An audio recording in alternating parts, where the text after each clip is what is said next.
Spent a little too much time in this room today. Yeah.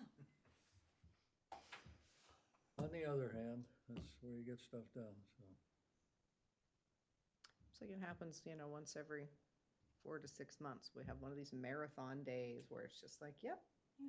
just a lot of Got a timely lot of work items. to do. Yeah, a lot of very timely items that can't wait.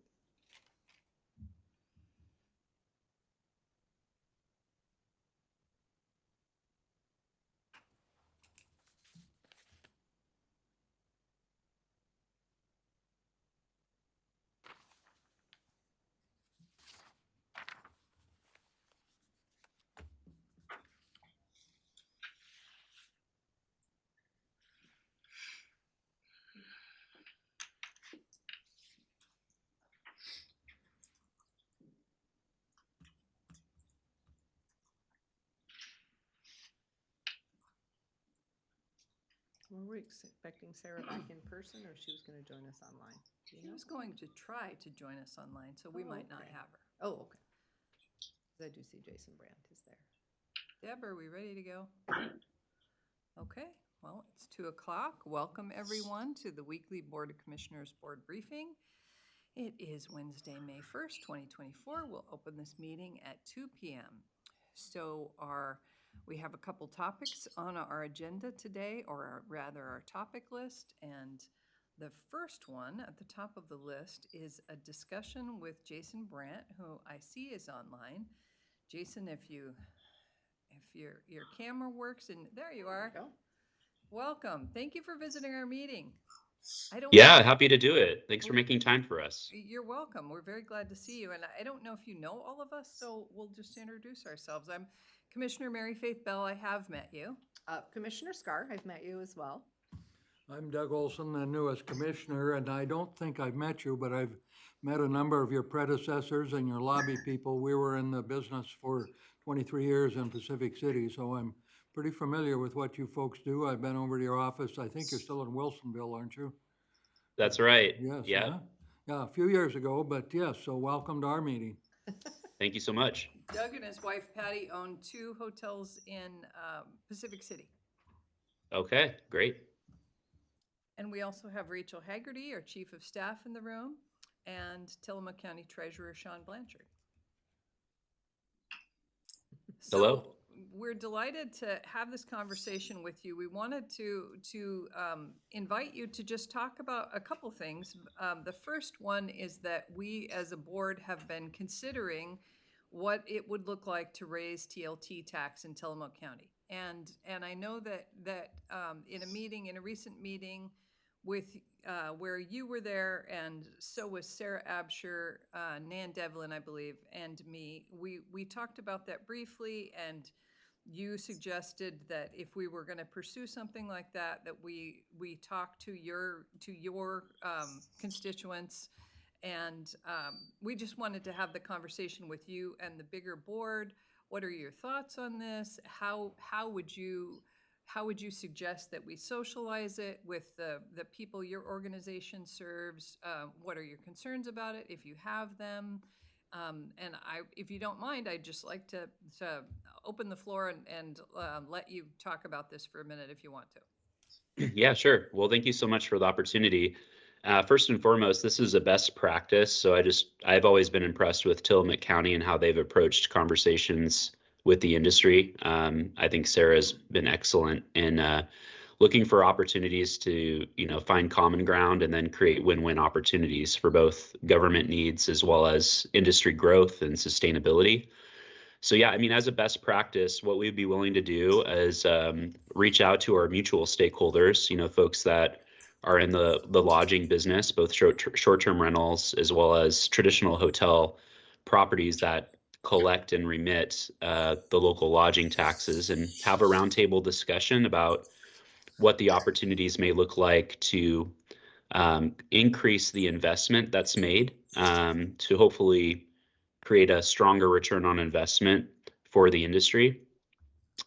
Case in point, to the north, a similar process was undertaken with lodging operators in the city of Seaside, to have a conversation about what it would look like to increase the tax rate, knowing that the majority of that increase has to be directed towards tourism promotion and tourism related facilities, right? So, the vast majority of the revenue raised through any increase, it's in the best interest of the lodging operators to have a seat at that table so they can share their own expertise about what is currently driving people to the community, opportunities that may be available in the future to drive fresh new dollars into the community and hopefully encourage return visits to the region.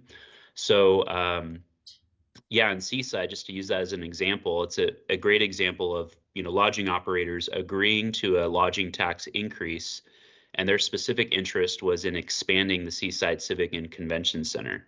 So looking at that tourism related facility as a business investment, not just for the local community and the residents and all the benefits that come from having a facility for various local community groups, but also the new fresh earning power that can be realized by being able to go after larger scale conferences and events that the convention center without the expansion would not have been able to accommodate. So that's a great example of the industry coming to the table, agreeing that it's in the best interest of their operations and their business models to pursue that investment. And that, of course, in turn provided additional 30% of that increase to the city of Seaside to invest how they deemed appropriate. Thank you. That's a great example, and I agree with you completely that it would create all kinds of opportunity for our tourism-related businesses here, a substantially greater opportunity than it does for our general fund, which of course we're also interested in. Sure. Yeah. I mean, one of the things that I've talked to Sarah and other stakeholders in Tillamook County about is, if I look 15, 20 years into the future, I feel like there could be a lot more public-private partnerships for convention center, facility, and host hotels that are along the coastline. So, that's probably not news to Seaside's ears because they don't probably want that competition. But I feel like that facility has been extraordinarily successful, right? And if Tillamook is looking to put a stake in the ground and realize fresh dollars and really cultivate their tourism economy, having a facility with a private partner that would be willing to invest in accommodations that can, go alongside any type of group meeting space could be a brand new chapter for a number of different coastal communities, I think, across Oregon. So we have such a treasure on the Oregon coast, and it's world famous for a reason. And so if we match up those natural amenities with a prudent approach to a visioning process and planning process, then those types of public-private opportunities and partnerships can really create win-win outcomes for all stakeholders involved. I agree completely. And I think, it's human nature, and it's certainly the nature of business for people to be thinking about what's in it for me. And in my mind, there's something for everyone in this. So I think it's a good conversation to have because there should be something for everyone. I was talking to a lodging provider in Manzanita who has a cool, unique, historic property, and he says, so what's on the horizon? What should I know about? And I said, well, we're considering raising TLT tax, and so I asked him, how do you think that would impact you? And he said, well, it wouldn't. We would pass it along we're not paying it. We'd pass it along to our customers, and he didn't anticipate that his customers would complain or even notice. But he also said, but what's in it for us? And I said, okay, fair question. What do you want? And he said, more enforcement, et cetera. So I think those are good conversations to have. And Absolutely. and, yeah, it's fair. Yeah. And so I'm glad you brought up the example of that lodging operator because, the size and scope of our industry is significant with all sorts of different types of business models. So I think certain lodging operators will see a lodging tax increase as really, nothing overly eventful, whereas others see it as concerning because of the business model they have in place as it relates to group rates or trying to attract conferences and groups.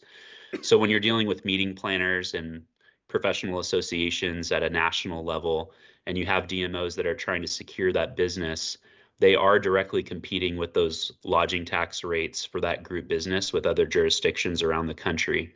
So depending on the model within the lodging industry, you may have again, that uneventful reaction, similar to the operator in Manzanita, all the way up to those that are very sensitive to those group rates so that they can continue to meet their goals for group sales. Well, that's an interesting perspective. Thanks for bringing it up. I hadn't heard that before or thought about it. And I wonder, do you think that that applies in Tillamook County? Can you think of businesses for whom that would apply here? Not currently. I think it probably applies more in the future, depending on what that planning looks like to create more group space Gotcha. and attract, brand new people and stakeholders and fresh dollars into the economy that I think is on the table for full exploration. I love Tillamook County. I think you guys have so much going on, but one of the weaknesses that we currently have is that lack of group meeting space to draw in True. significant levels of tourism and group travel and fortify those relationships by making sure they have an exceptional experience and want to bring their conference back to the county. I agree. Well, I think you've heard this from us before, but it's worth repeating that the concern for the general fund is that because we're a tourism destination, we have so many visitors, particularly in high season, but year round now. And we don't have, we're not able to, well, our sheriff's office is funded for our year-round residents, which is 27,000. So, but in the summer, we have hundreds of thousands of people here, and all those people need law enforcement. Not everyone needs law enforcement, obviously, but the need for law enforcement grows exponentially. So the pressure on our system is tremendous. And so that's why we're talking about this. That's why we're thinking about it, because what we have to do to take care of the visitors who are coming here, for whom we're grateful, of course, or most of us. What we have to do, it's beyond what we can afford to do. So not only by increasing the tax, not only could we fund a law enforcement at a different level, but also the additional 70% is very exciting to think about using to pay for things, for facilities, for example, for things that visitors need when they come that we currently can't afford to do. So, as well as future things, but also just like a convention center, I think is a great idea, but also bathrooms, parking, garbage, like the things that we need to do here. We'll have a better ability to do those also. So it does seem like a ready opportunity and a reasonable thing to at least be talking about. Yeah, and I think it's worth noting that the industry, when you look at all the data and the tax revenue that's generated through the hospitality industry, it's significant, right, compared to a lot of other industries because of these industry-specific taxes. So we have 3 different restaurant tax in existence at the local level. And then we have over 110 different local lodging taxes across the state, all with different formulas for, what components of those TLT funds are restricted versus unrestricted based on when they went into place. And all of you are well versed on that history, and you're kind of ahead of the curve compared to other conversations. But unique to public safety, I think it's a good conversation to have, because we certainly, as an organization, want to acknowledge and express our deep appreciation to all public safety officers. We have seen first and foremost in Portland what happens when livability goes to the wayside, and we're not supporting our law enforcement at a high enough level with the respect and admiration they deserve. And frankly, it kind of makes me sick that we haven't invested in the people that are willing to put their lives on the line for all of our sakes in the way that we should. And that's kind of, holistically, in addition to what the industry does through, over $220 million in local lodging taxes generated over those 110 different jurisdictions. Now, having said that, Sarah and I have had some creative conversations, just, ideation, nothing formal, but I think maybe some of you are aware that we're not against the idea of looking at, some potential legislative collaborations in the future, especially as it relates to short-term intermediaries. So one thing that just drives some of our traditional lodging operators nuts is, we continue to have this situation where some of the short-term intermediaries that have created the software that allow for all these short-term rentals to exist in the first place have, cut their special deals. And then they give kind of a check, to the local jurisdiction and just say, hey, trust us, this is the amount of money we owe. And there isn't enough accountability or equity in the system when you compare how that collection of tax can be tracked accurately from traditional lodging properties, right? All we want is a fair playing field across the entire industry, and we're supportive of short-term rentals, but there shouldn't be different rules for different lodging tax collectors. There should be no short-term intermediary that's allowing themselves to give you a check without providing full transparency for where those dollars are coming from, and so that you as the jurisdiction can assure all of your other stakeholders, including your traditional lodging properties, that this is an accurate tax payment and it stands with integrity. We feel like if our short-term intermediaries out there are not willing to provide the full data transparency, like all of the traditional lodging partners, that they shouldn't be able to keep that 5% that's currently in state statute for the administration of the collection and remittance of the tax. So that could be a unique opportunity if you have a short-term intermediary that prefers the current system, isn't willing to provide you the data, and forgoes their 5% administration clawback. That could be fun. Those could be funds that go to support, more activity within the TLT fund, including more unrestricted revenue for public safety services. And that can add up to quite a bit of money, depending on whether that type of a concept would have any political momentum in the 2025 legislative session or a future session beyond then. Thank you. I'm very glad to hear you talk about that because it is maddening. It's maddening that we can't get accurate records and data from those organizations, and yet they get a substantial discount. Exactly. Yeah. I mean, fair. So, I mean, my main talking points on that are just the importance of the fair playing field and making sure that we have equity across the entire lodging ecosystem. No one should have a special set of rules if they're sheltering tourists and have the same obligations to their local jurisdiction for tax remittance and collection and remittance. So Jason, has that been attempted to try to pull that 5% out before? Is there something in the legislature that stopped an effort to change that? No, it actually has never been attempted before. So this would be brand new.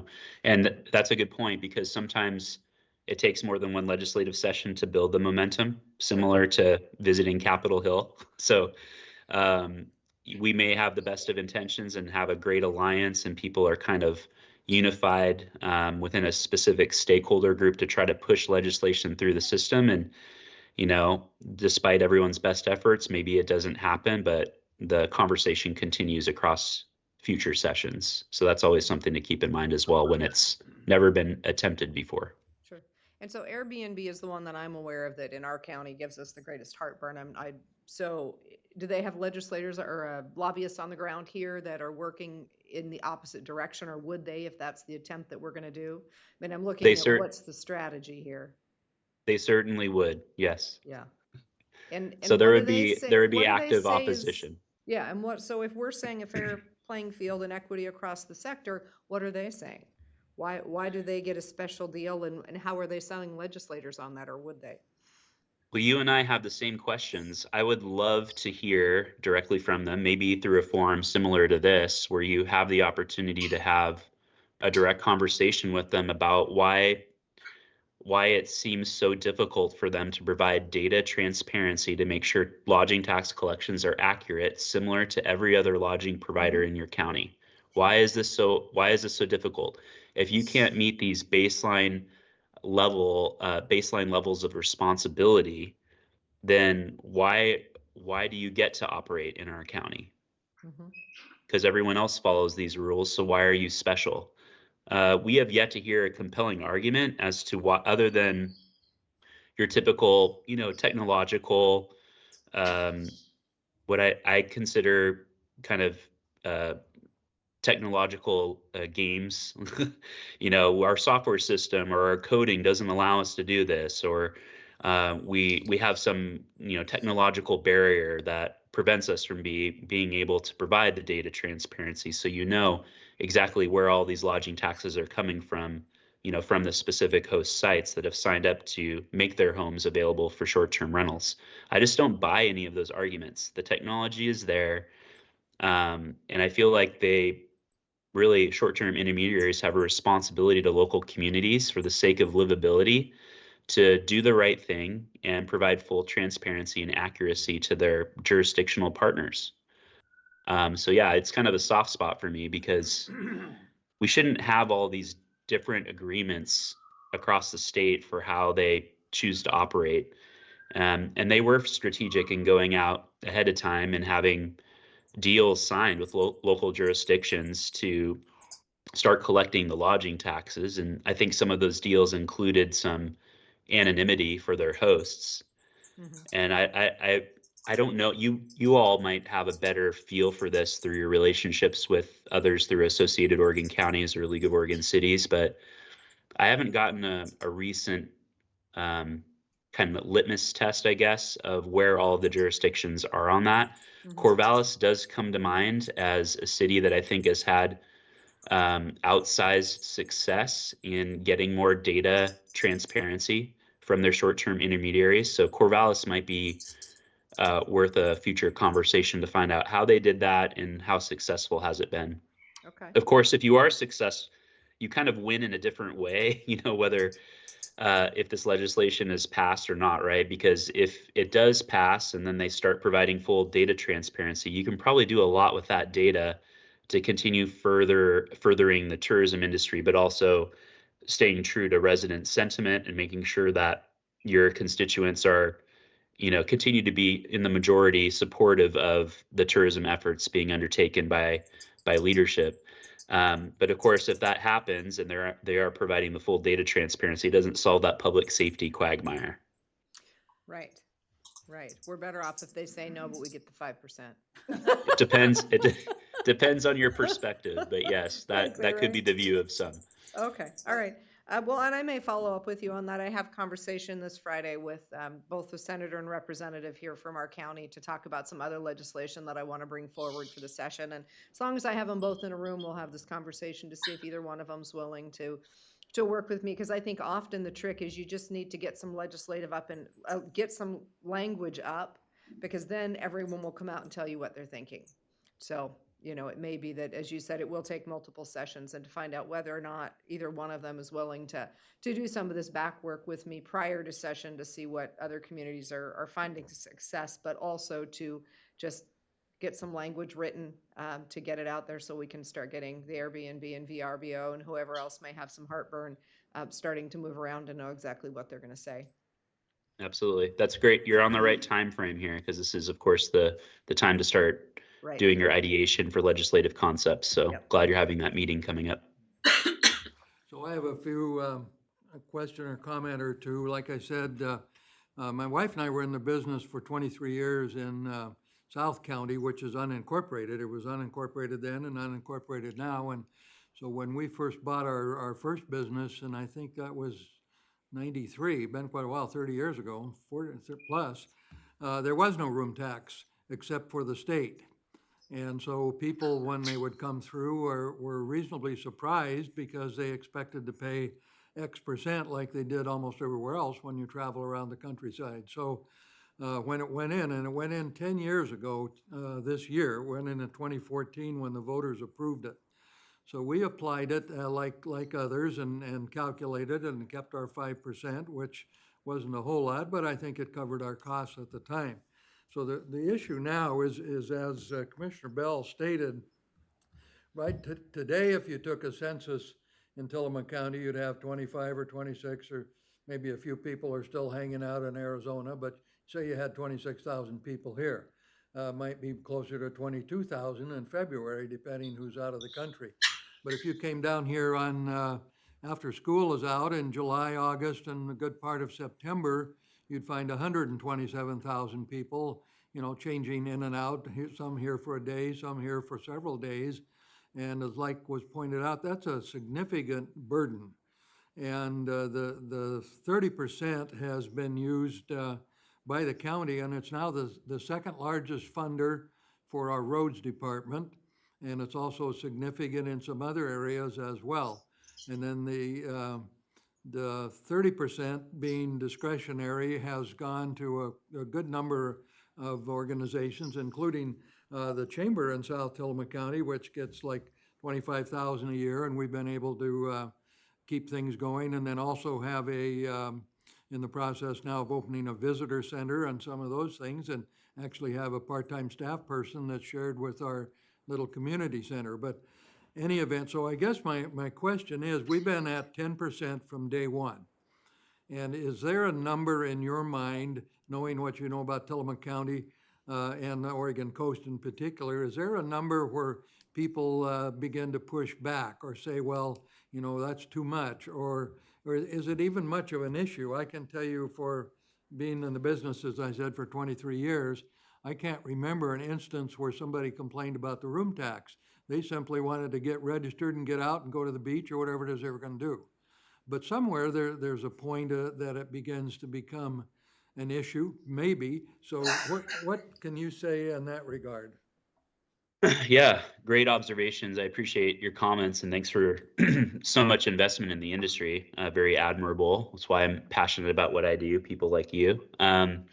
So I would say lodging tax rate increases along the coast have been increasing at a pretty fast clip recently. So to the north and the south of you, we have local jurisdictions that are increasing their rates because other jurisdictions are raising their rates too, with zero plan for the 70% allocation to the industry to look at it as a strategic investment in the future.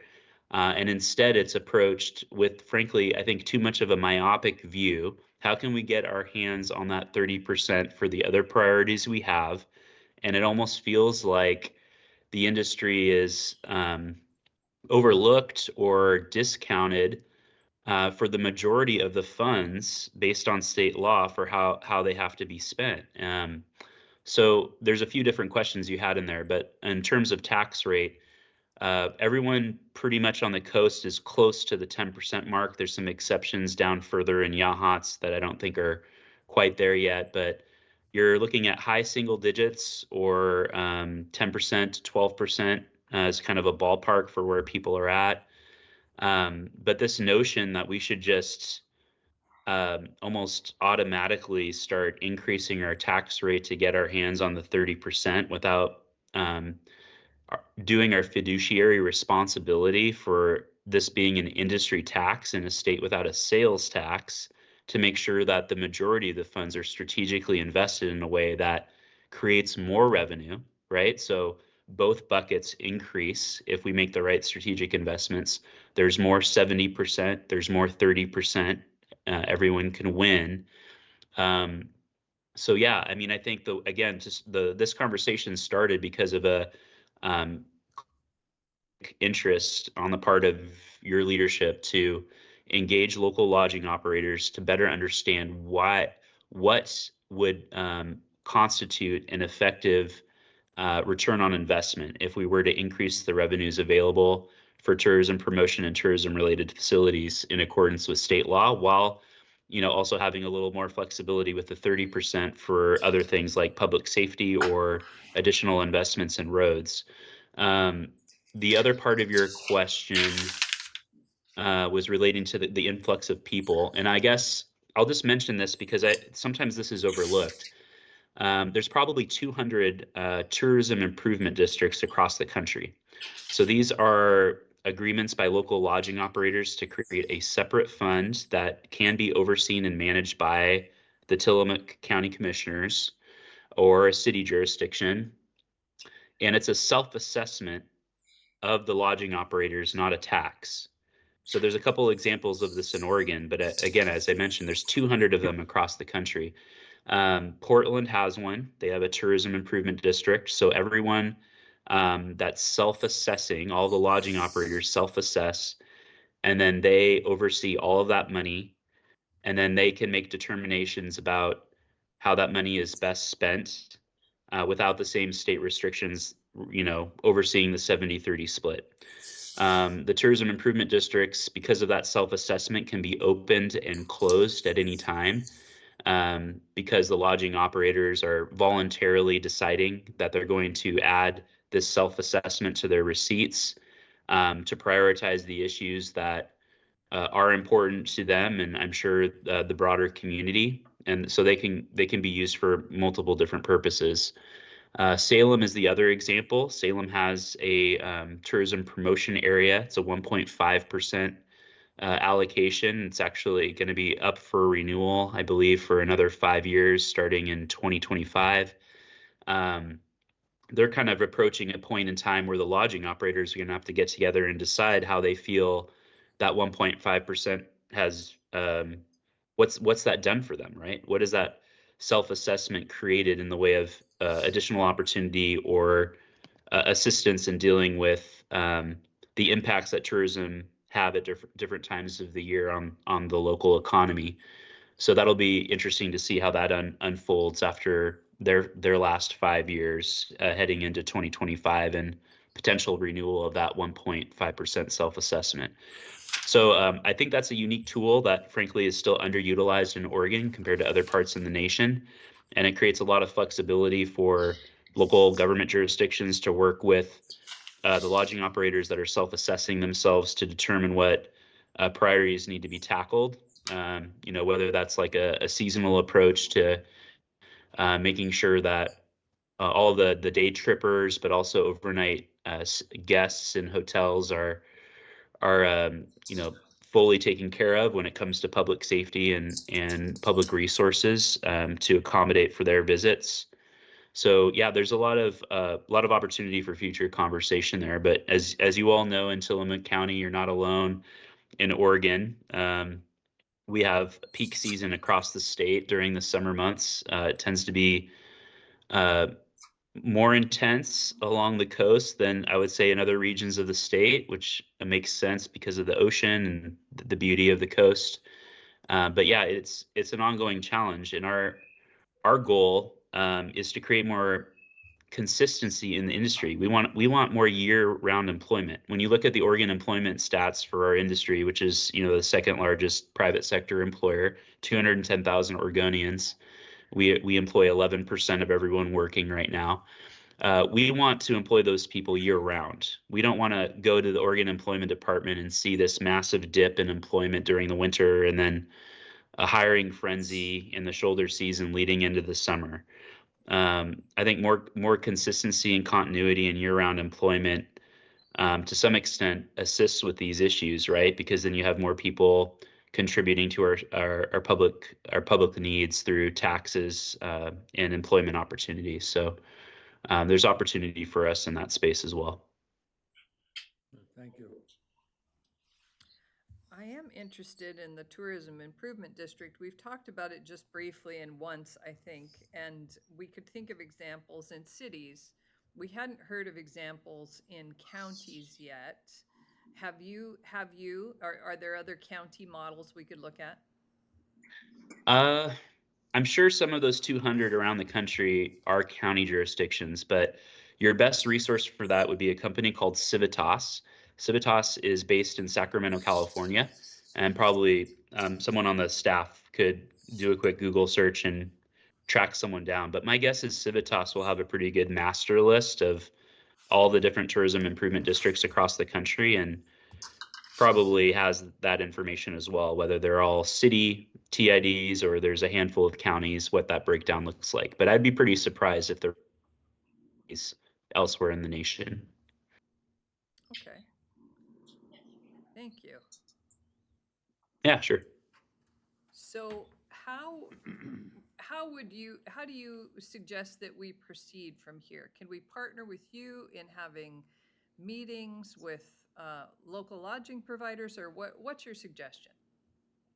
Yeah, so our preferred approach would be to partner with you, but also bring a couple key stakeholders to the table. So for us, that would be Visit Tillamook Coast and then also the Tillamook Chamber, and make sure we're using all of our communication channels to make everyone aware in the lodging community that this roundtable discussion is taking place so everyone can share their perspectives and how they perceive opportunity, where they perceive the opportunities to be for continued investment in the industry.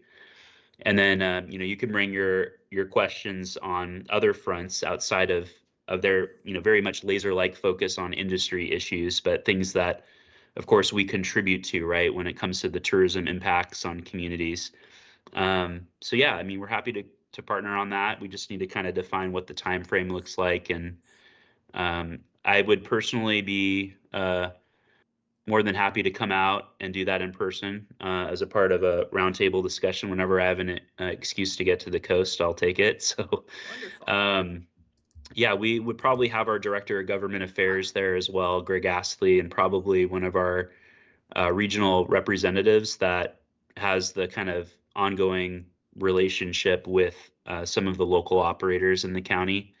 So probably I would think three Orla staff people plus stakeholders from the Tillamook Chamber, Visit Tillamook Coast, and kind of all of our mutual members. Because, some lodging operators will be members of ours, others we will have no relationship with in your county, but they may be a member of the chamber or may be active on a committee or advisory group with Visit Tillamook Coast. So we just want to make sure we cover all the bases by leveraging all of our allies.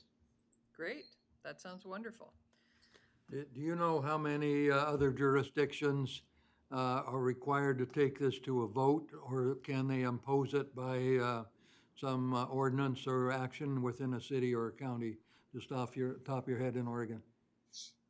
I don't, but it is pretty scattered out there. I probably see just as many commission, city council level votes as I do public votes. So that's just anecdotal over the last 9 years of doing this role at Orla. It's probably just what we've seen come up about half and half. Okay, thank you. Yeah, we're considering timeline and if we go to the voters and what election that should be, et cetera. But we definitely want to start with this public outreach. Sounds great. No questions? I don't think so. I think we have our marching orders to figure out what our timeline is, and then to be back in touch to figure out if, how to pull something together. And I assume Visit Tillamook Coast would probably be willing to help us with that. Oh, yeah, for sure. Yeah. Okay. How far out are you and your staff? Do you need like 2 weeks' notice or a month or 6 weeks typically for something like this? Or in other words, are you booked heavily and scattered around the state, or what's your work life like? Are you, if you want to be my therapist for a second, I'd love to tell you about my work life. We're listening. So Greg Astley, our director of government affairs, lives in South Salem. I live in West Salem, so it's a day trip out for us. Happy to do that. In terms of looking out on the calendar, it could be as soon as 2 weeks, but somewhere probably between 2 weeks to 4 weeks is probably the sweet spot. There's some upcoming conferences, some out-of-state travel, so just trying to work around that stuff so that we can make sure that we're present and, fully committed to the effort that you're going to be undertaking. Wonderful, thank you. I'd like to ask Rachel if she has any questions. He didn't mention bringing in ACVA. I don't know if that's an important partner to bring in the initial roundtable discussion. Uh-oh, I'm getting recorded, and I forgot to mention ACVA. Yes, the Oregon Coast Visitors Association is definitely a stakeholder that should be at that table. I'm glad you brought it up. Thank you, Rachel. Anything else? Sean, do you have any questions? Okay. So, Jason, do you have just a few more minutes to pivot and ask you a different question? Sure. So we're in our budgeting process now, and we're of course dealing with the TLT budget, and a question that has come up is that we have On the coast, of course, we're very serious about our emergency preparedness efforts, and we have fantastic community groups doing emergency preparedness work, and they're doing emergency preparedness work not only for people who live here, but also they're trying to do it for the visitors who might very well be here in an emergency or even a disaster, like a Cascadia style event. So that becomes difficult because it's one thing for the city of Manzanita to prepare for the couple hundred people who live there year round, as opposed to preparing for the thousands of people who are there in the summer. So the question is, related to tourism facilities, is it an appropriate use of tourism facilities dollars to build facilities that would serve our visitors if we have a disaster in the summer while they're here? Because we have to, there are different preparedness. We have to have exponentially more supplies to take care of visitors if we have a disaster in the summertime.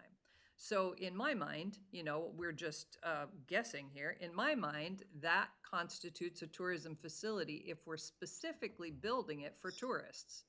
And Yeah, so we're asking you, because Orla would be most likely the group to challenge us if you disagree. And sure. so we want to ask you. Yeah. Well, that's a new question, but I would say, when I get these questions on different topics, kind of what falls into the category of tourism related facility, what doesn't, I always try to refer people back to a Oregon Department of Justice memo that kind of further defined for the current CEO of Travel Oregon, Todd Davidson, kind of what falls into the box and what doesn't. One of the main characteristics of that is it's important that tourism-related facilities have a 10-year useful life. And I'm happy to make sure someone on my team shares that Department of Justice memo with all of you if you're interested. So that could be a follow-up item, but that might be worth reading from front to back. It's not too long, maybe 5 or 6 pages. But if we're rewinding the tape back to the 2003 legislative session when we, have actively reviewed audio tapes to better understand legislative intent behind the definition for tourism-related facility. And if you go back 20 years and listen to these audio tapes, it's really quite fascinating if you're a nerd like me. But so there's a whole conversation about using the term substantial purpose of benefiting tourists. So the word substantial was the one the legislature landed on, instead of words like primary or other terms that were discussed.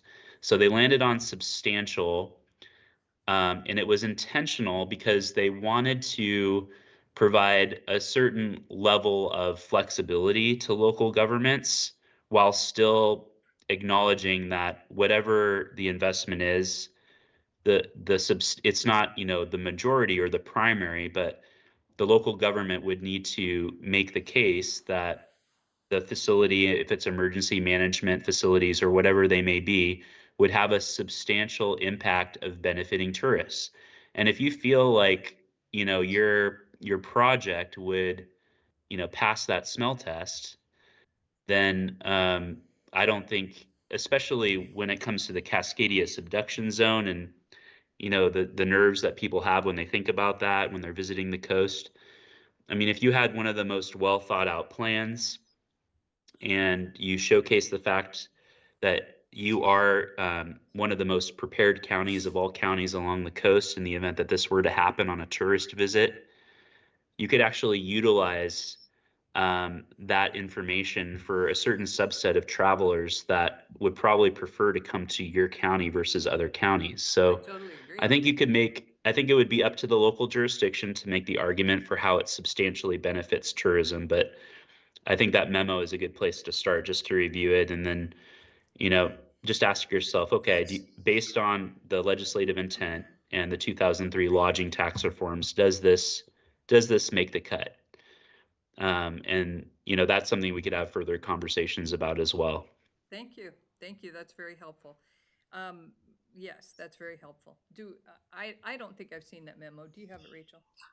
Yeah, I think I have seen it, and to follow up with what Jason was saying, and in preparation for the budget hearings, I don't know if I sent it to the board yet, but we did ask council Council Stevens to provide his opinion on spending TLT dollars on the two emergency preparedness groups based on the scope of work that we've had over the last couple years, and his determination was that it probably wouldn't be a good fit.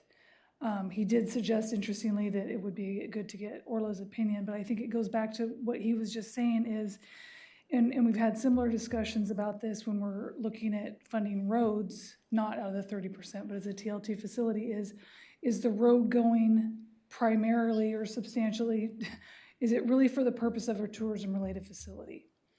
And so where there's roads that are passed through, they're not. But if the road is just going to the lighthouse, for example, that would qualify. So applying that rationale here, is the emergency preparedness work we're doing primarily or predominantly substantially for tourists or residents? And so that's the Yeah, question. it's a really before- good, Yeah, it's a really good point. so that's Yeah, what I I mean, received this, from it Joel. also, Go ahead. sorry, keep going. I'm interrupting you. My apologies. Keep going. I was just gonna end with, so that's the information I have to date. I did pull those two line items out of the TLT budget, but pending further discussion from the committee. Thank you. Yeah, And- Go ahead. one of the things that will drive lodging perspectives on this is, would these facilities be built anyway and needed anyway, even if tourists weren't coming to the community? It's not the same, but it reminds me a little bit of the arguments that were made in the city of Bend when we moved forward with some litigation there to just make sure we could move forward more collaboratively in the future. But Orla, with a few of our plaintiffs, we went on all counts in Deschutes County Circuit Court, and then again in the Oregon Court of Appeals on the road maintenance issue, right? So I think at some level there was a discussion, well, tourists are driving on these roads, so they should, some of that restricted lodging tax money should, go towards road maintenance. And so we had that whole battle maybe 5 years ago that finally got figured out maybe 2 years ago or 3 years ago in the Oregon Court of Appeals. So one good litmus test, I think, on this front is, if you're building the facilities for the needs of the community, regardless of tourism, then it probably would not make the cut. So I think that's an excellent point. And the facilities that I'm thinking of right at the moment, we can't build enough to serve the needs of tourists. We don't have enough money to build enough to serve the needs of tourists. So for example, if we're talking about a Connex container that contains the shelter for people in an emergency and the actual facilities that people will use, the emergency evacuation facilities that people will use, we're hard put to provide those for local people, let alone the tens of thousands of people who are here in the summer. So if we're actually doing literal, physical facilities that people will use in the summer, that visitors will use, if we're planning for visitors, then yes, those are specifically for visitors. So, and also, there's the funding issue of, largely these groups and their efforts are funded by grants, and they're funded locally, which I wish we had a lot more money to provide for their funding, but they're doing phenomenal work with limited amount of public funds.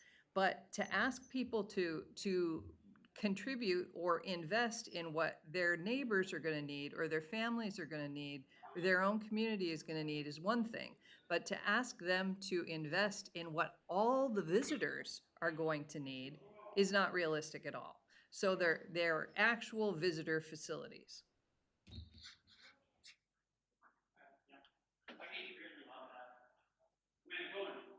Processing, I don't really have any It's all right. comment. I think if you wanted to get a better perspective on that, because it's unique in nature, it's a good question. We would probably need to bring in our legal counsel just to kind of provide perspective. So if you wanted to ask the question, we could have a kind of a legal memo response from Jordan Ramus and their president, Matt Lowe, on that issue specifically. Because I know he's been helpful, I think, in Tillamook County before too, kind of looking at lists of various investments and whether they would fall in the restricted or unrestricted bucket. So it's a good reminder too that, I mean, in your case in the county, your use of the unrestricted dollars almost exclusively for road maintenance is quite rare. Usually that's shared, I would say, more broadly across different needs to really account for the impacts that tourism does have on a local community. So we tend to see maybe a broader, more multidimensional approach to the 30% as it continues to increase and grow over time. So I know that's a very difficult political conversation with all of your constituents, and it's been utilized mostly for road maintenance for quite some time. But it is worth noting that the 30% currently is looks a little different than what we see elsewhere, which is completely, you're right. And we're the first ones to stand in line and say, hey, use that 30% however you deem appropriate. And if we're doing our job, the buckets of unrestricted and restricted funds will continue to grow over time. Yeah, I do understand that. I do. And you might not know that when we passed the TLT tax, when we went to the voters with it in 2013, because it started in 2014, we told them, because at the time Tillamook County had the single worst roads in the entire state, documented. I mean, terrible. And we told the voters that if you pass this TLT tax, we commit to spending 30% to fund roads, because our roads used to be funded at a far greater level with federal timber dollars. And when those dried up, there was no replacement. So we told the voters that if they passed the TLT tax, we would use the 30% to fund roads. And roads is still underfunded, but we're no longer the worst county in the entire state in terms of roads. Because we have that funding for roads. So if we didn't, it'd be a robbing Peter to pay Paul. You're right, it'd be very unpopular to take that money away from roads now, but then we'd have to replace it with something else that we don't have either. There's Sure. a second part to that story, or maybe the first part, actually. There was a bond issue of $15 million before the voters that same year, earlier in the year. And I happened to be part of that group that worked on it. And the story was, if you pass this, $15 million paid by local property taxes, service the debt, then we will go out and see if we can ask our visitors via this room tax, the TLT, to help pay their share as well. And so it was a two-part.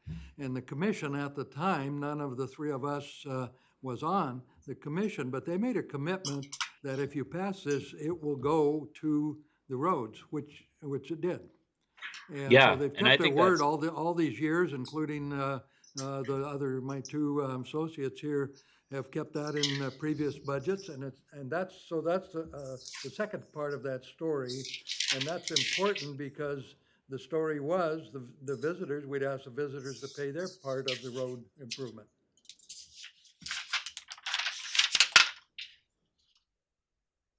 Did we lose him, or? No, I'm still here. I just had to charge my Surface again. It was not plugged in, and I didn't want to have no battery and leave you in the lurch. So I feel like that's completely admirable, and I think that's a incredible commitment on the part of leadership, especially during transitions, right? Because one thing that we see is it's typically more problematic for one elected body to make decisions for future elected bodies as the world changes and economics change. But having said that, again, we're the first ones to stand in line in support of how you want to use those funds. And I certainly can understand the situation when it comes to those federal dollars drying up. It's just a very, very difficult situation for a number of counties for obvious reasons. Do we have an Mr. No, Reyes? I'm good, thank you. Yeah, One thing I'll just mention, if you ever want to pick our brain at Orla, just by happenstance, our Director of Government Affairs, Greg Astley, and myself, back in 2008, we did run a general obligation bond for the city of Salem. It was called the Streets and Bridges Bond. It was a $99.8 million general obligation bond. So we ran the whole campaign through the Salem Area Chamber of Commerce at the time. We were a little worried that it wasn't going to pass, despite our best efforts, because of the Great Recession timing and how that happened in conjunction with November of 2008. But it's always, I'm sure you're way ahead of me on this, but I always like to mention when it comes to infrastructure needs and maintenance projects that the debt, the debt load as you're retiring general obligation debt, and you have, debt that's retiring, and you might have some increment there to potentially reinvest in the things that the entire community needs. I feel like the number in my head for the city of Salem was like $2.42 per $1,000 valuation, something like that. That might not be right, but I really appreciate that when it comes to the fiduciary responsibility of elected officials to look at that debt load and then strategically make plans for the future based on when debt's going to retire, and bring the community along in those conversations, and hopefully find willing partners that are willing to to carry that torch, right, and activate folks in the community to get something really important passed. And here in Salem, where I live, we still see the benefits of that $100 million every day with the various street projects and bridge maintenance projects that were able to be undertaken as a result of that work. So, Well, thank you. We may very well reach out to pick your brain about that. Thank you. sure. Yeah, I think that is a great thing to talk about and think about with Orla for us, is that our full-time residents are tired of tourism.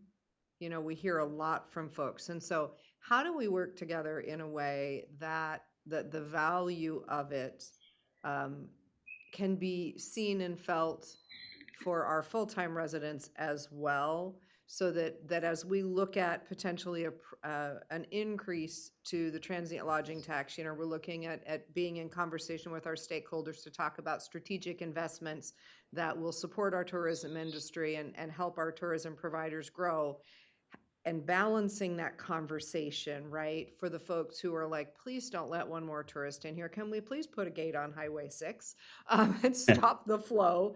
But really looking at the conversation from both sides as we have this conversation, right? Are there other pieces and places that you may know of, like the one you just mentioned, where your support can help the community feel the value of tourism? So I think there's some conversation to have there, perhaps, as well as we were having the stakeholder conversation. Yeah, another resource that you might want to look into is Todd Montgomery, who runs the hospitality management program at OSU Cascades campus in Central Oregon. So they do a full 4-year degree, and he just recently came out with a white paper on how tourism destinations go through a life cycle, right? And that life cycle is somewhat contingent upon resident sentiment. I'll tell you first and foremost that our lodging operators have no interest in adding fuel to the fire during the summer months. They don't need the demand during the summer months. So getting back to that point about year-round employment, for us, it's all about how to increase demand during the shoulder and the off seasons. Times when most likely the residents aren't so worked up about, not just our hotel guests, but also day trippers and people that, like my family of 5 coming out to Tillamook County from West Salem, but not staying the night. So there's kind of a broader ecosystem that we certainly have to deal with ourselves that goes well beyond our overnight guests staying in the community, where we're able to capture some of that impact through both restricted and unrestricted dollars. But yeah, that's an ongoing challenge, but I really appreciated reading Todd's paper just a couple weeks back about the importance of sustainable tourism and looking at tourism destinations through a life cycle lens, and making sure that your local stakeholders are actively a part of that process. Thank you. I'll look that up. That's interesting. It is. You said it's Todd Montgomery at OSU Cascades? Correct. Yes. Okay, great. Thank you. We are very grateful for your time. Thank you so much. You're welcome. Yeah. Thanks for having me. Okay, I will be in touch to set up a meeting with the other partners, and I'll also be in touch to ask a question about TLT and emergency preparedness. Okay. Sounds great. Thank you so much. All right, thank you. Take care. You too. Okay, it was an awesome conversation. Okay. So our second topic is utility undergrounding. I don't see Tom Messenger online. Is that, You know, I didn't tell him that this was coming up today. I simply said sometime.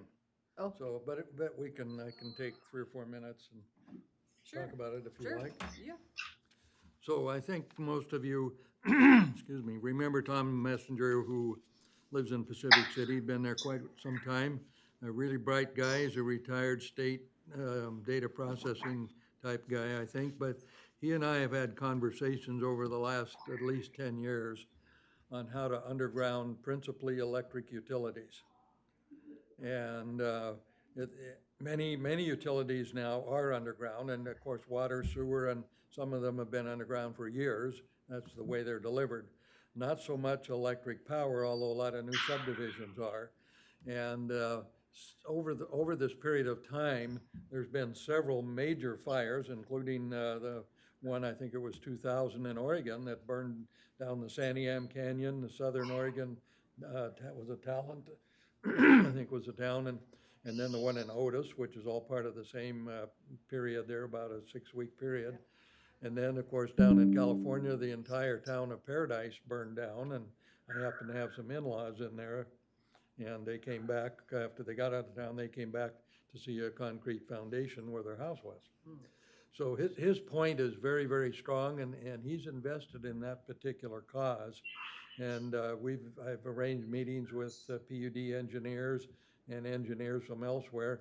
And when I moved over here to the county, he followed me over and said, how about we have a county ordinance that requires this? And I said, well, you know, that's a possibility, and we'll bring it up. And so I guess the first thing I would do is ask Rachel or council, who's online, I'm pretty sure I saw him, Joel, is this something that could be done by ordinance? And I think it is elsewhere, so I think the answer is yes. But first thing, if the county were to pass an ordinance requiring, saying all new construction, electrical service, with the exception of transmission lines, should be or has to be underground, is that even a possibility?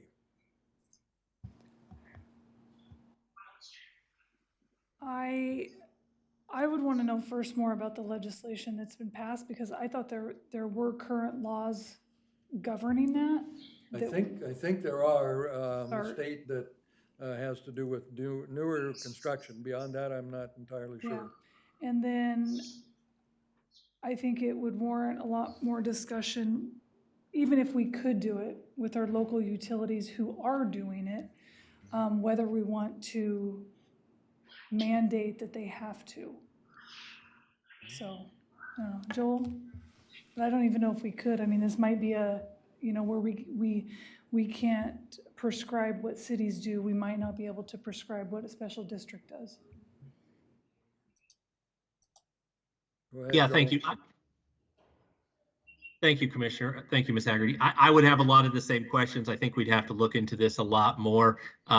There are some state statutes on this, so we'd have to address whether or not there's any preemption issues if the state has already regulating this to some extent.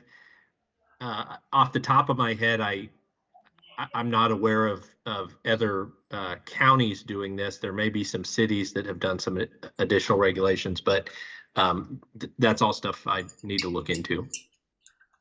It's fairly common in new developments, and maybe not so much in Tillamook County that I've learned. For one thing, we have probably, if not the highest water table in Oregon, would be among the highest. And electricity and water don't get along too well. So if you put something down in August, you may be just fine, only to find that the water table has crept up to 3 feet or something, you know, in the middle of December.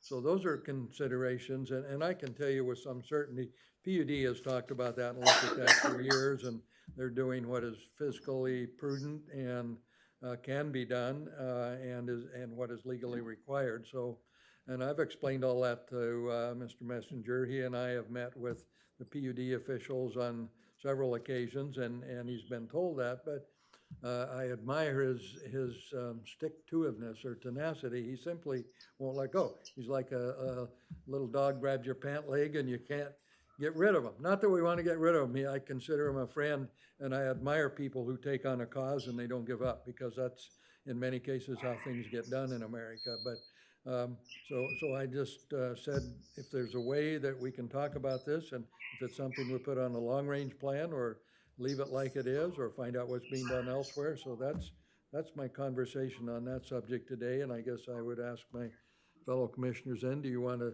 continue this conversation or kick it down the road, or what would you like to do?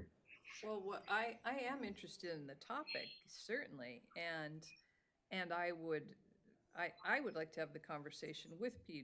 I'd like to have the conversation with Todd and Casey Fagan or whomever else is appropriate in the room to be able to say, what would that look like? Is that possible? Is that in their long range planning? Is it even possible here? Is it something they hope to do? How could it happen? How could it play out?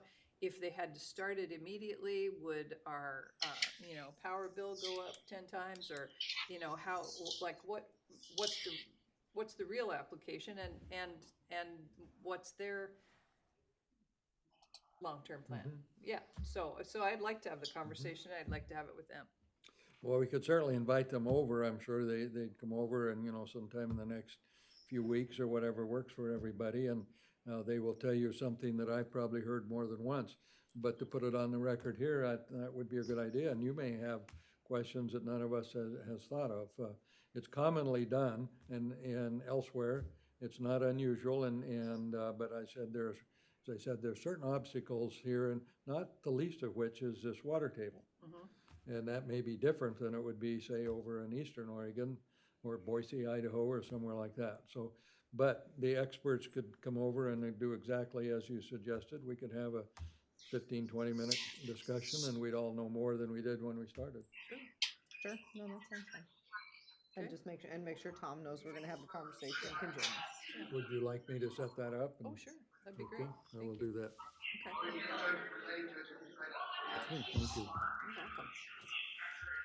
Okay, you have the next topic also, the retirement plan meeting. Okay, so I've scheduled a meeting, I think it's like 2 weeks from yesterday, where John Upton, I think all of you know him, and you know him better than I, because he's been investing the county's retirement money for 20-plus years. And he came over shortly after I came on board, and I'd allowed 45 minutes, so 3 hours later, we were still visiting. And so I learned quite a bit, and I got to thinking about the system and not knowing a lot about it. So I took it on as kind of a project to really look at it. And without going into all the details, there are a lot of players. There's at least there's a company called Retirement Consulting, which is John Upton's. He invests the money that's given to him. He invests it in a variety of securities and in an effort to make money and stabilize the fund. Then there's Millman, who is the actuary that actually determines how much is paid and what the unfunded liability might be and so on. There's another company called Valic, which now is a part of AIG, and nobody seems to be exactly sure what they do. Then there's another company called Principal, which, and you may know more than I, Sean, that they are essentially the bankers. They write checks and they keep an accounting of what's going on and keep track of who's due what and when someone turns in for retirement or other benefits. And then some of that passes through our HR here, and checks are issued, and the plan is solvent, has an unfunded liability of about $20 million out of a $100 million portfolio. But all these players, I've been unable to have anyone explain to me, including legal counsel, who does what and what the respective roles are. And so I thought, well, my way to solve these things, put everybody in a room, talk about it, and start asking questions and see if it's working. And it is working. But could it be working better, more efficiently, or is there something we could do differently? And so I've invited most of these people to this meeting, including all of us. And when Mr. Upton wanted to do this, and he evidently meets with the board quarterly, give or take, he had set up, was in the process of setting a meeting where he would talk for 1 hour and Millman would talk for 1 hour, and that was the end of the meeting. And I got to thinking, well, that didn't allow much time for questions, like 0. And how do we really clearly understand this? And like I say, if someone had been able to explain to me exactly what happens, and it does work, but I want to clear that up. So I'm simply going to put everybody in a room. We can talk this through. Maybe there's a better way to do it. And I'll start with the understanding, which I think we could all agree, is nobody wants to change the retirement system the way it is. We've got hundreds of people who are vested legally and literally in the retirement system. They're depending on it, and nobody is saying it should be altered or changed or taken away. Now, having said that, the new employees, as we all know now, are going to be part of PERS as of July 1. And that decision was made some time back. So I'll talk a little bit about that at this meeting too. So what I want to do is simply talk about how this fits together, who does what, is there a way to consolidate the services? And then I'd like to see a little more accountability on the fund itself. I've asked now on several occasions, how do we compare to national indices like the Standard & Poor 500, the NASDAQ 2000, Russell 2000, and some of these that are accepted in the industry as benchmarks of how are you doing compared to the overall stock market and the American economy and all of that. And I haven't been able to get that in a form that seemed to make sense.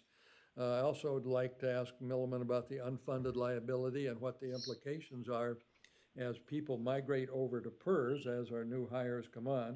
That means you have fewer people paying in to the system, but there may be some adjustments that are made there, and are we carrying the correct amount of unfunded liability? Are we able, if somebody decides to retire and take out his money, can we manage that, and how does that affect what's happening? So I don't know that we'll get through all this stuff in a 2-hour meeting, but I'd like to get my arms around that so that we can all understand it better. And I guess the last thing I would say is everything I've seen, and I'm quite sure of this, is the three of us are the fiduciaries under any type of law you look at, federal and probably state law, for this plan of $100 million.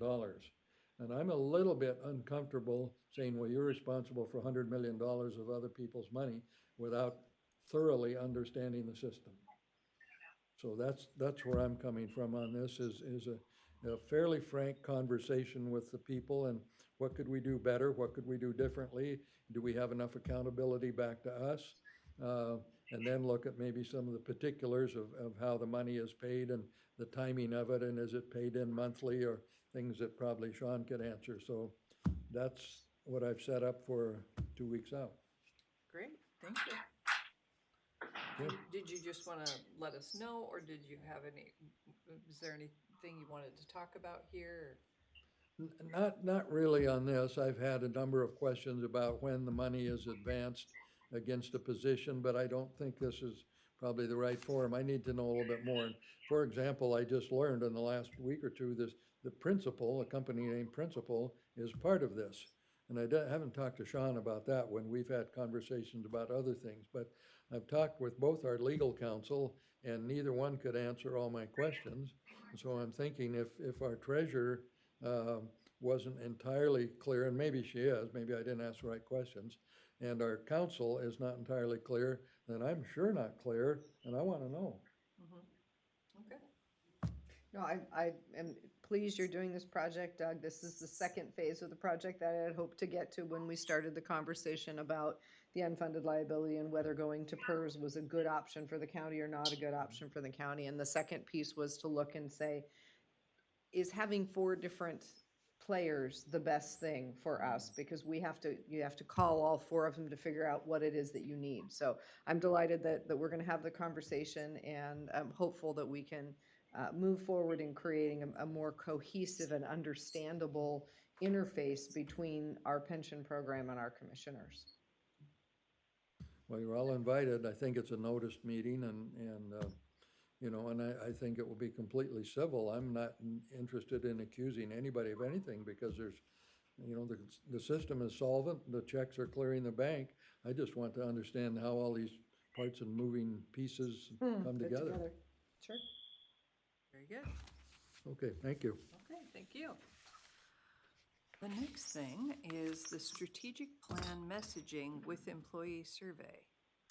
So I will be Jody and I will be visiting with Terry and Paul tomorrow. So I don't have a whole lot of updated information other than we are trying to move this faster than the typical speed of government so we can get the Gallup survey and this survey out.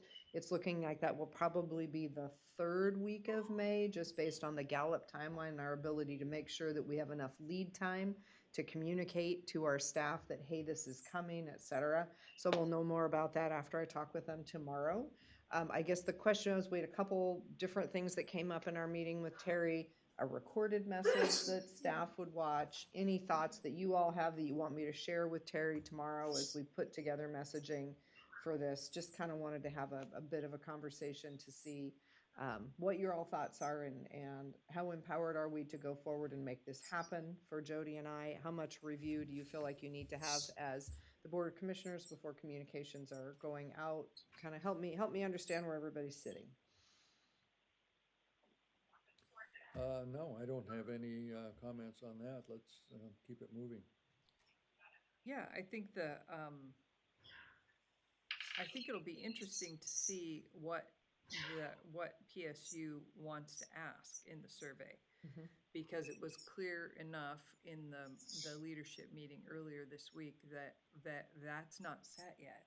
So I didn't have the impression that they knew what they were gonna ask. And so, while you and I both said, yeah, we're willing to make a video, we would really have to know what the content was. Sure. And depending on the content, do we need to make a video to explain to people what we're asking them to answer? So I just think we have a lot of unanswered questions. The Gallup survey, we know exactly what that is. So I think there's PSU work to be done with you, presumably, to flesh out what are we asking our staff. Yeah, no, I agree. So let me talk to them on Thursday. If it's acceptable, I'll just send out an email following that conversation so you all know sort of where we've landed. And we will hope that by the third week of May that we will have something we're ready to do in tandem. We can start notifying staff. I think the tricky part is timing, because I know we want to do some lead up for staff. And I think the question will just be, how confident are we can find the time and space to get all of us on the same page so that we can go ahead and start communicating with staff that toward the end of May, they're going to receive these surveys. So, because next week we don't have a board briefing, correct? Next week is budget, wrong, right? Mhm. So we don't have a board briefing for us to communicate on this next week. Mhm. So then we would already be, so that's May 8th. And if we were hoping to have this out by the 3rd to 4th week of May, we're gonna be kind of Yeah. caught timeline wise. So, and I know I can't send out information and ask for feedback because then we are in a public meeting sort of setting. So, Yeah, I guess a couple things about that. One is that I was responsible for communicating Gallup surveys to the hospital every year for years. And I don't think you need a great deal of lead time. I think it's good to start sending out a notice a week ahead and say, hey, the Gallup survey is coming, but if you start 3 weeks ahead or a month ahead, they just get annoyed by, you filling up their inboxes. And so I think one notice before, and then lots of notices thereafter to remind people, hey, go back and find it on this date. Hey, we're really counting on you to fill this out. Hey, let your voice be heard. All of the ones that come after are way more valuable than the ones that come before. So I wouldn't be too worried about the lead time as long as you have a week. And the other thing that I was concerned about with Terry was that I just think it'll be good if you're participating in crafting those questions, because I didn't know how, whether he was considering, if he's considering his audience like the county people he's worked with, that's one thing, but we have a number of different audiences. And so I want it to be relevant for parks and for the road department and for the sheriff's office. And some of the things he was proposing, I wasn't sure it was going to be relevant for all of our staff. So I had a concern. Were those questions that were sent out, are those the actual questions? No. That was kind of a suggestion. It was kind of a starting point, and I think as we have worked with, as we sat in our meeting and he realized there's Gallup and now they've got the Gallup questions, I think that's gonna adjust and change a little bit that, because their goal is to ask some questions around our focus areas, right? So we did two things during the meeting that helped further that. One was we started working on focus areas. So we gave him a bit more direction as to what those key focus areas are. And we also decided we wanted to integrate this, not the actual survey, but surveys going out together with Gallup, which is really going to be looking more at the personal experience of the employee, right? That's where that piece is. And then asking that next question, which builds on the personal experience, but speaks to those focus areas. So I think with that information, we'll get to the questions. So I think the timeline for us is we don't have next week to talk. So I'll talk with Terry on Thursday. We don't have next week to have a conversation. So that would put us to May the 15th? May the 15th. May the 15th for us to have a conversation and say, yeah, I think that's good. So then we would be looking at probably pushing the questions out. I'm going to suggest maybe the week of the 27th. Does that work for everybody? Are we good with that? Okay, that will, let's work on that one then. Work toward that. Yeah. Thank you. Yeah, you're welcome. Okay. And we're going to have an executive session with Joel. Do we have anything else we need to do before that or want to do?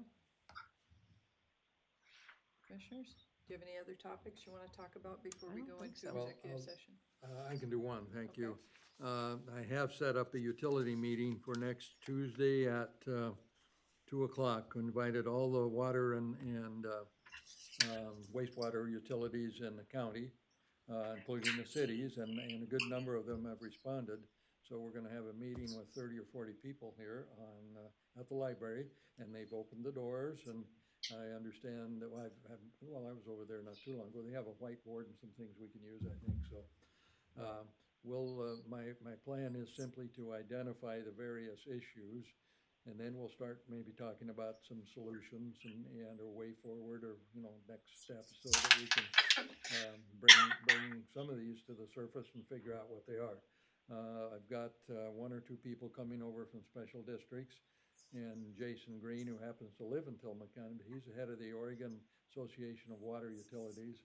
And I was going to get the water person from the health department, but she's on another seminar or something that week, and so, but I'll visit with her prior too. So again, like I said on the earlier subject, you put these people in a room and maybe we'll feed them cookies or something and sit there and talk about all these issues, which included up until very recently a no board in Hebo. They now have one that's returned evidently. But the issues are the same with respect to getting board members, retaining board members, cash flow. There's these little tiny districts. I don't think they own a backhoe. Maybe they need to go to another one. I don't know how they make all these arrangements, but I hear all these complaints that we just can't make it. And if you look at the old bell curve, they're at the far end because they don't have critical mass to be anything close to being efficient when you have fewer than 100 subscribers. You just don't have the cash flow. You barely can pay a part-time person to keep the books. So anyway, so that comes up next week, and then I'll just keep everybody advised on how we go forward. Okay, terrific, thank you. Thanks for organizing that. I will, a couple quick things. I am meeting with Senator Weber and Representative Javity this week. We're talking about There is an oyster plat that's leased in Tillamook Bay that is allowed to use mechanical harvesting, which is something that is no longer allowed. If it were to be evaluated today, that practice would have to stop for current environmental reasons, as I understand it. But oyster plats, once leased, are through the Department of Ag and they're never looked at again. So we are trying to get some legislation put on the table that would just require those permits to be reviewed every 5 years, which would then allow them to grow oysters, absolutely, but not mechanically harvest them. So just FYI, that's one of the bills that I'm trying to see if I can get them to carry going forward this session. I will have some conversation with them about the Orla piece of this as well, just to see if there's any stomach to look at that. I don't know if there are other things that you all were working on, but those were both, the one for the eelgrass came to me from the community. So I wanted to make sure if either of you were being contacted by the same sort of group of fishermen otherwise, that Nope, that not one's that already one. on my plate. Not Okay, that one. perfect. That one's on my plate. And then I'm working on a Tillamook Working Lands and Waters tour for elected officials at the state level. It's going to be June the 13th is the date that's been chosen. So if either of you want to put that on your calendar and join the Tillamook Working Lands and Waters VIP tour, it's and I will add you to the invite list, which will be going out hopefully later this week or early next week. Thank you. I'll check That'll it come out. from Suzanne and I Those both. are always cool. Yeah, great tours, and this one's just gonna be, it's not gonna have the dinner before, it's just gonna be the day of tour, so. Okay, all right. Okay, Very good, thank you. Okay, Joel, I think we're ready for executive session. We're going into executive session under what ORS? Thank you, Madam Chair. We'll be going in under ORS 192-660 sub 2O, which is to discuss matters relating to safety and security of public facilities and meeting spaces. Terrific, okay. So then we will recess this board briefing at 3:25 in order to go into executive session.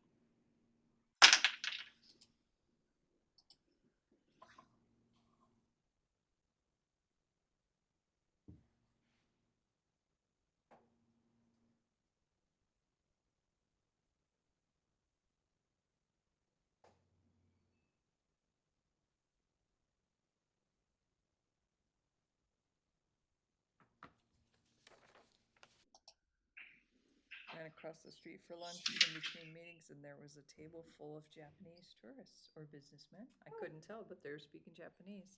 And I was like, we don't have Japanese tourists very often right here in Tillamook, or maybe we do at the cheese factory, but I don't hear them very often, so it was just fun to listen to their language. See Not their, this time of year. yeah. I think we're ready. Is that what you're nodding for, Deb? Yep, we're good. So speaking of being recorded. So we are back in session with our board briefing, May 1st, and we are adjourning our board briefing at 3:59 p.m. Thank you, everyone. Okay, here we go. Thought that was a great meeting with Jason. It was, it's always interesting, you can tell when you've hit your edge with him, though. Yeah. Where you're like, okay, that's all nice, but it's not gonna change my opinion, you can't make me go there. It's like, okay, we And you hit have the to meet edge. with Justin. Oh. Yeah, you're like, okay, Oh, okay. I can see that that's as far as we're gonna bend. Yeah.